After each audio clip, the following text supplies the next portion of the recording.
আন্দোলনের তোড়ে ভাসছে বাংলাদেশ। না না, ঠিক ভাসছে নয়, ভুগছে বাংলাদেশ। মৃত্যুর ভিড়ে হারিয়ে যাচ্ছে বাংলাদেশের সমস্ত প্রতিভাগুলো, কিংবা একের পর এক মৃত্যু দিয়ে মানুষ এটাই প্রমাণ করছে বাংলাদেশ আসলে আদিম যুগের একটা কান্ট্রি, যেখানে আইন নেই, বিচার শৃঙ্খলা নেই, বিশৃঙ্খলা নেই, কিছুই যেন মানছে না বাংলাদেশের মানুষ। এ পক্ষও মানছে না, ও পক্ষও মানছে না।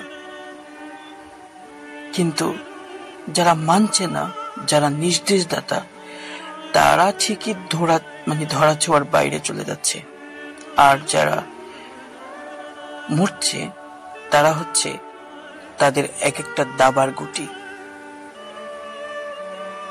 ঢাকা বিশ্ববিদ্যালয়ে পিটিয়ে হত্যা করা হয়েছে ভবঘুরে, মানসিক প্রতিবন্ধী কিংবা প্রেমে ব্যর্থ অথবা মোবাইল চোর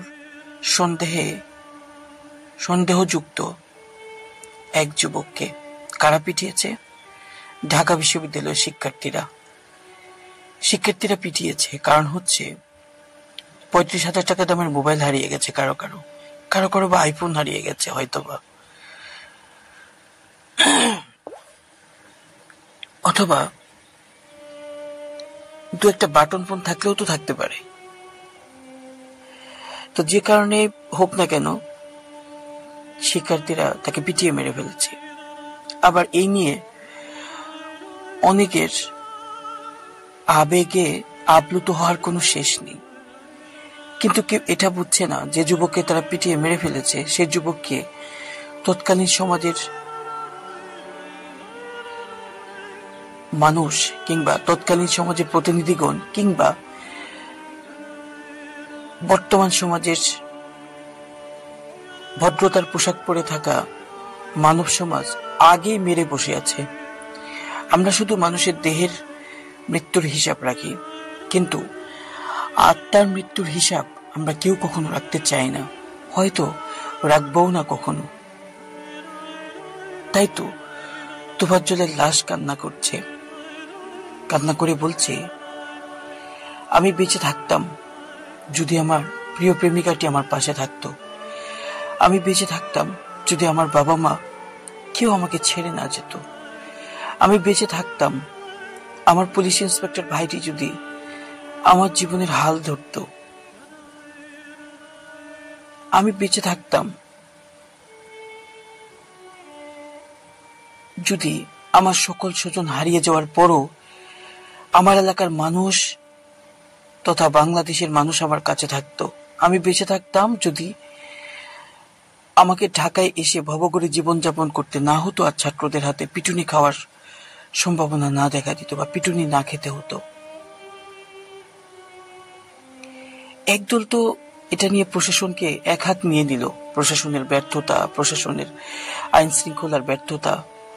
অবশ্য এটার বেশ জবাবও দিয়ে দিয়েছেন জাহাঙ্গীরনগর বিশ্ববিদ্যালয়ের ছাত্রলীগ নেতা শামীমকে পিটিয়ে হত্যা করার ব্যাপারে। এই যে বিষয়গুলো হচ্ছে, তিনি আমাদের স্বরাষ্ট্র উপদেষ্টা যিনি আছে, তিনি জনসচেতনতা বাড়ানোর কথা বললেন।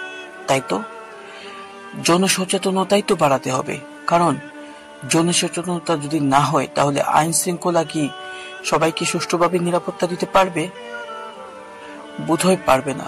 বিগত সরকারের সময় সাগর রুনিকে হত্যা করা হয়েছিল, আর সাগর রুনি কারা সেটাও আপনারা ভালো জানেন। এই সাগর রুনিকে হত্যা করার সময়,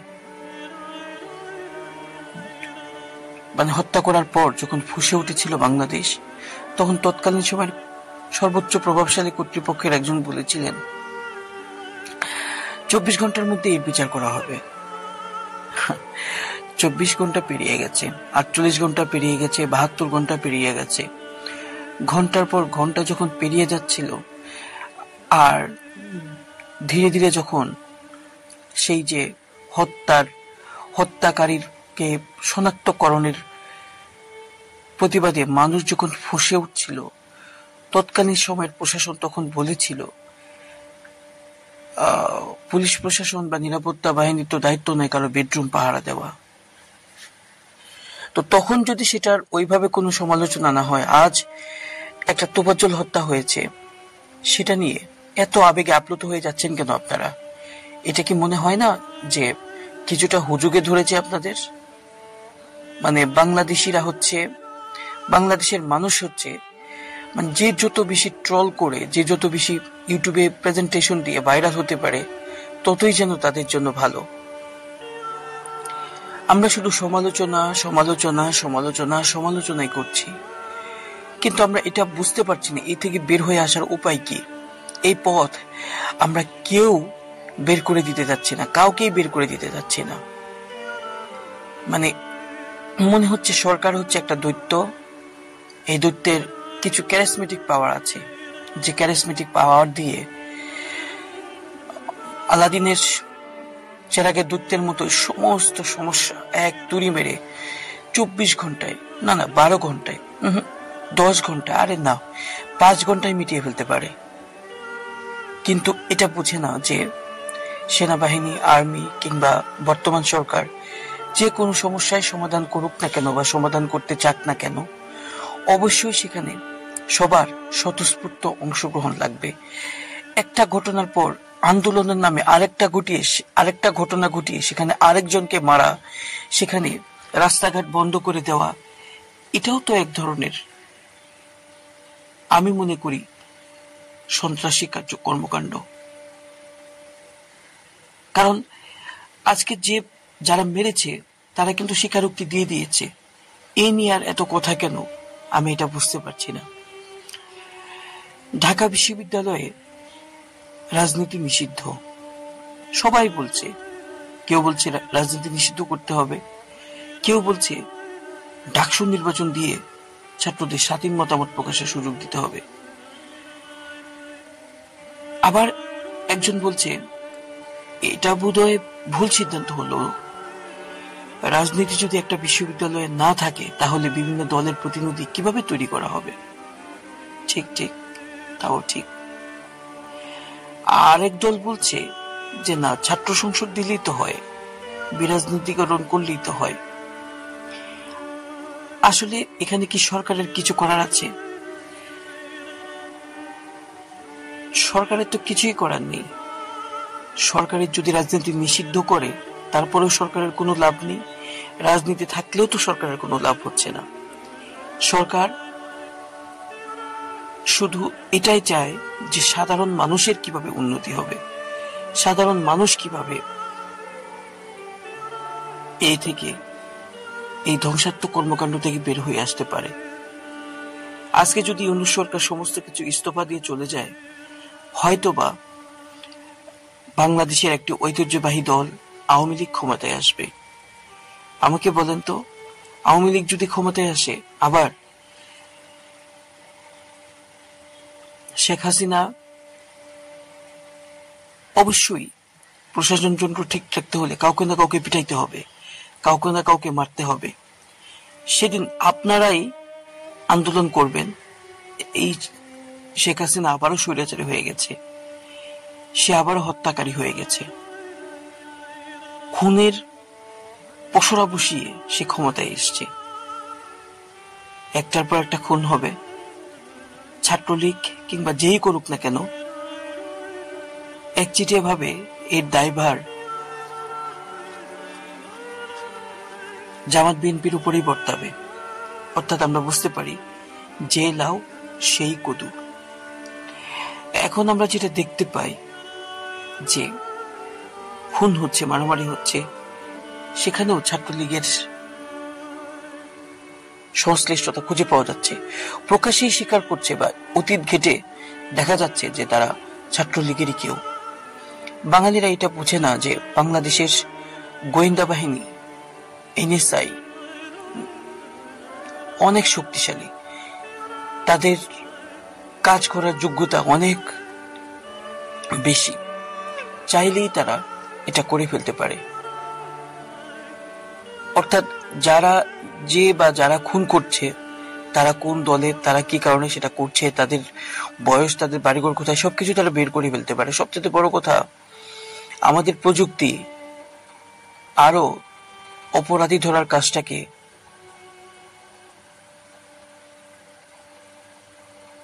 অনেক অংশেই সফল করে দিয়েছে। সো অপরাধ করলেই অপরাধীরা পার পেয়ে যাবে, এটা বোধ হয়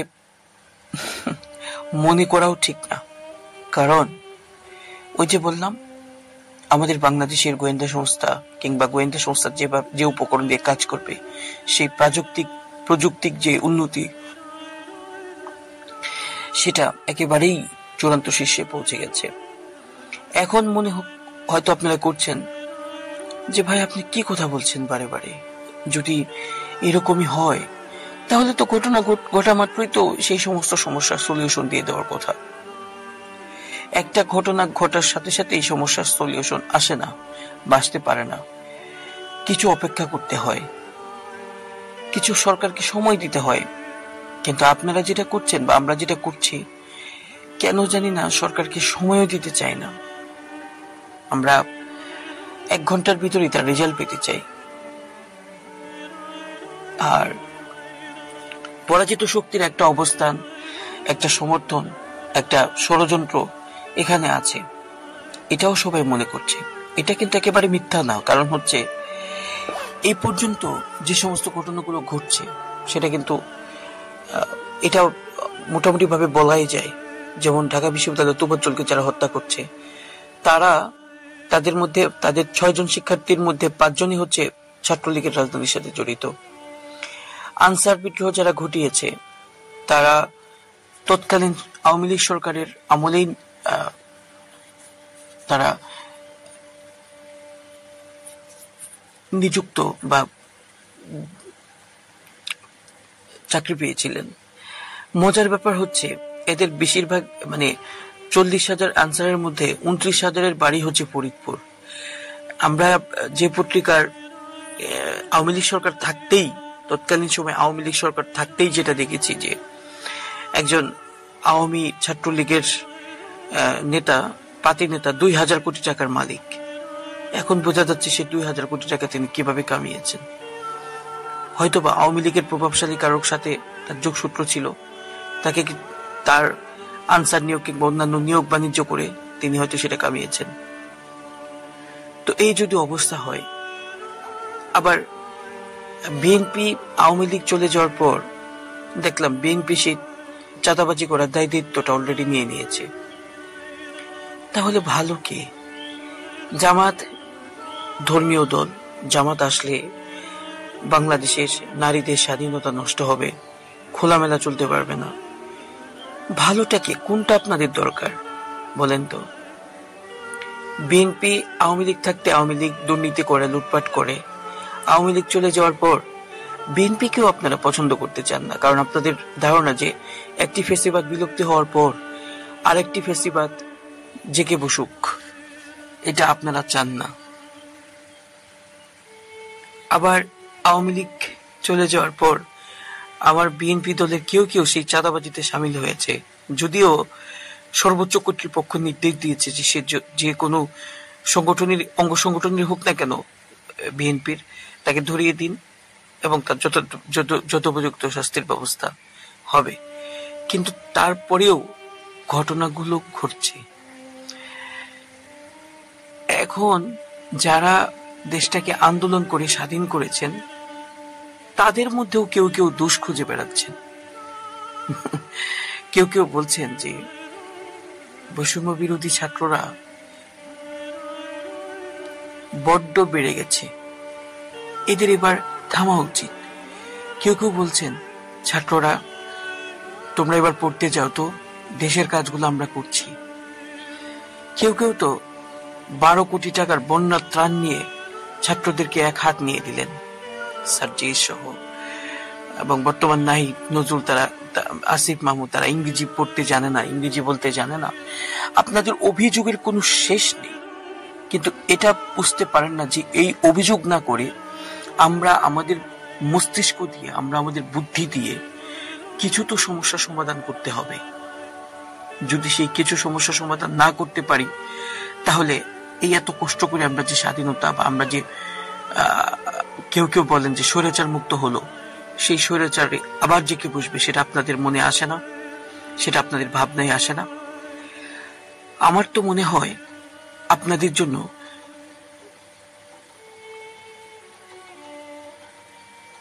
আরেকটি স্বৈরশাসন দরকার, আরেকটি ফ্যাসিবাদ দরকার। না, আপনাদের জন্য শেখ হাসিনা নয়, শেখ হাসিনা তো ভালো করেছে, আপনাদের জন্য হিটলারের মতো কাউকে দরকার। আপনাদের মধ্যে ভয় সৃষ্টি করতে পারে যে সরকার, সেই সরকারই বেশি স্থায়ী হবে। আপনাদের মধ্যে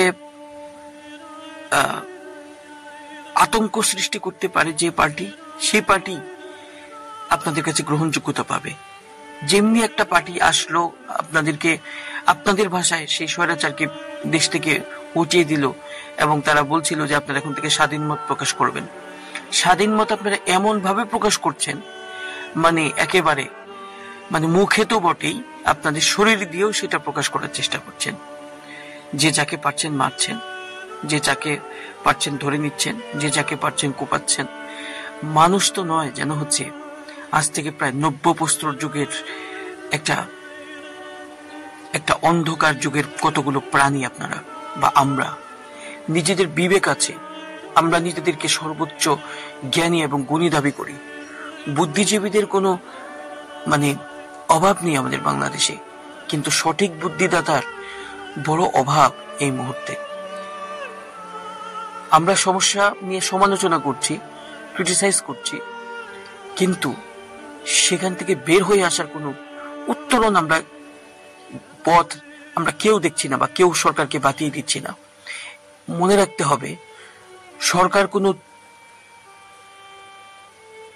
এলিয়ান নয়, সরকার কোনো ভিনদেশী গ্রহ থেকে আসা কোনো বুদ্ধিমান প্রাণী নয় যে সে নির্ভুলভাবে সব কাজ করে ফেলতে পারবে, অথবা আল্লাহর প্রদত্ত সেই ফেরেশতা নয় যে তার তীক্ষ্ণ বুদ্ধি এবং তার আল্লাহর প্রদত্ত জ্ঞান দিয়ে সমস্ত সমস্যা একেবারে সমাধান করে ফেলতে পারবে।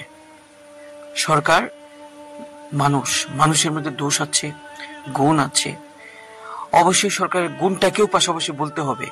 আমরা শুধু সরকারের দোষ বলছি, কিন্তু একটাও গুণের কথা কেউ খুব কমই বলছে। যারা ঢালাও ভাবে সমালোচনা করছে তাদের মধ্যে আমি সরকারের কোনো গুণের কথা শুনছি না এ পর্যন্ত।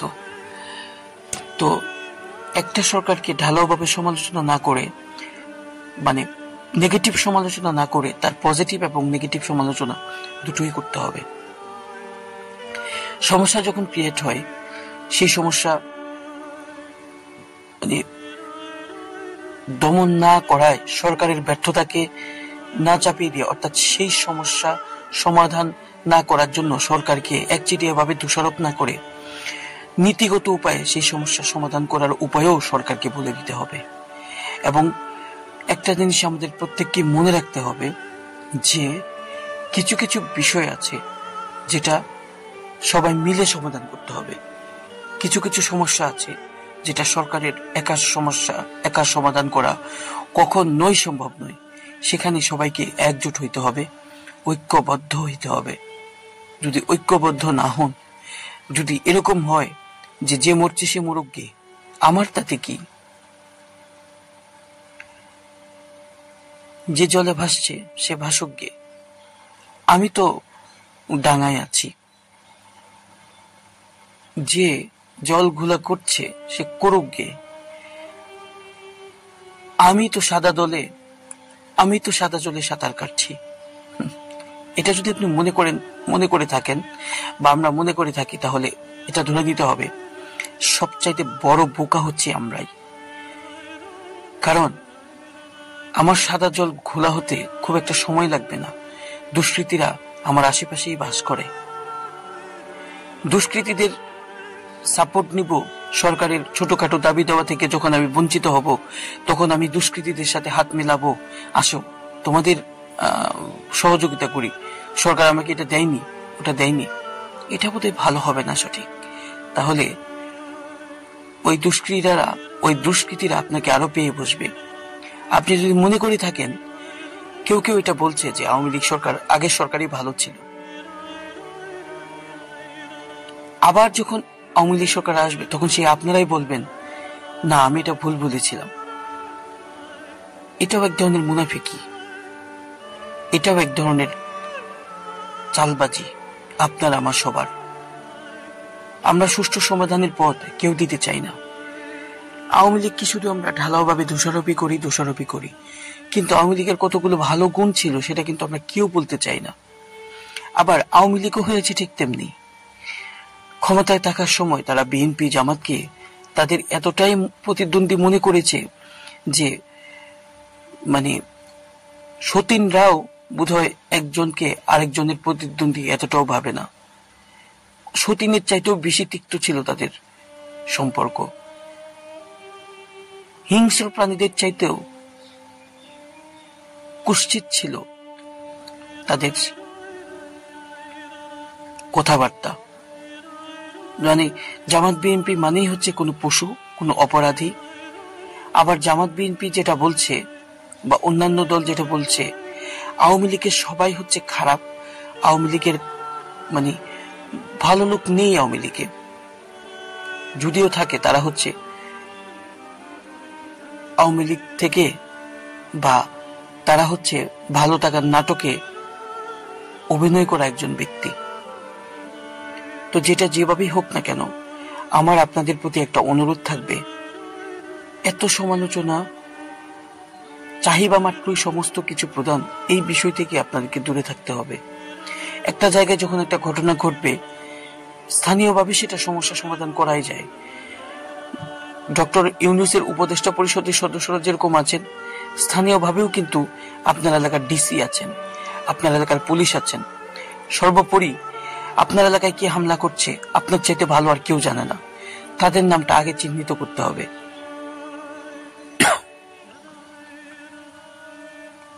আমি দেখলাম একটা ঘটনা যেটা দেখে আমার খুবই ভালো লাগলো। পার্বত্য অঞ্চলে যখন উত্তপ্ত পরিবেশ বিরাজ করছে ঠিক তখনই বান্দরবন অথবা খাগড়াছড়ির ডিসি উপজাতি এবং মানে আদিবাসী এবং বাঙালি উভয় সম্প্রদায়ের মানুষকে নিয়ে শান্তি সমাবেশ করছেন। এরকম কিছু কিছু উদ্যোগ অবশ্যই গ্রহণ করতে হবে।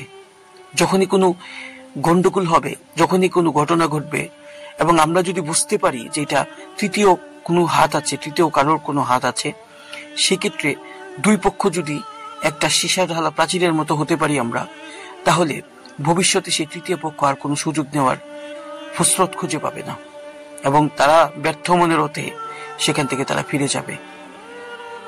আর এভাবেই এই তৃতীয় পক্ষ কিন্তু আমাদের যে কেউ হতে পারে।